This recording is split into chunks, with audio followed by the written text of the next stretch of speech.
Leak of knowledge simple. Quran Sharif میں بار بار ذکر فرمایا گیا ہے کہ غور و فکر کرو, غور و فکر کرو, غور و فکر کرو.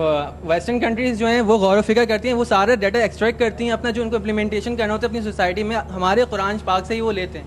لیکن جب ہماری باری آتی ہے تو ہم اپنے قرآن پاک میں سے نہیں وہ چیزیں امپلیمنٹ کر رہے ہوتے اپنی سوسائٹی میں, اس لیے ہم لوگ ان مسائلوں میں گرے. دیکھیے ہمیں دو طرح سے تعلیمات دی گئی ہیں. ایک ہمارے پاس وہ تعلیم جو کہ لکھی ہوئی ہے, موجود ہے اس شکل کے اندر, جسے ہم قرآن مجید کہتے ہیں.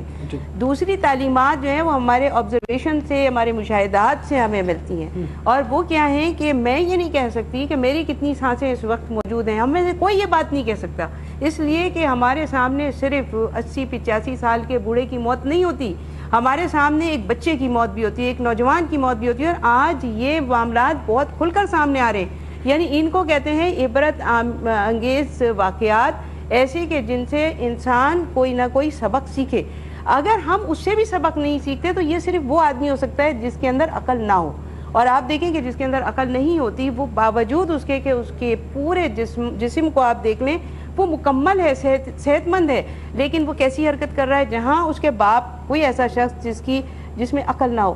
آپ دیکھیں کہ اس کے باپ کی اگر ڈیڈ باڈی بھی رکھی ہے تو وہ ہنس رہا ہے, اس کو پتہ ہی نہیں ہے کہ یہ لوگ کیوں رو رہے ہیں, اس لیے کہ اس میں عقل نہیں ہے, عقل کی پابند ہے. اور ایک وہ شخص کے جس کے ہاتھ اور پیر بھی نہیں ہے, معذور ہیں, لیکن اس میں عقل ہے اور وہ پابند ہے اس تمام شریعت کا, ان تمام قوانین کا جو اللہ تبارک و تعالیٰ نے اتارے ہیں. ڈاکٹر راحت افضل صاحب کی جانب میں آؤں گا. سر تھوڑا سا آگے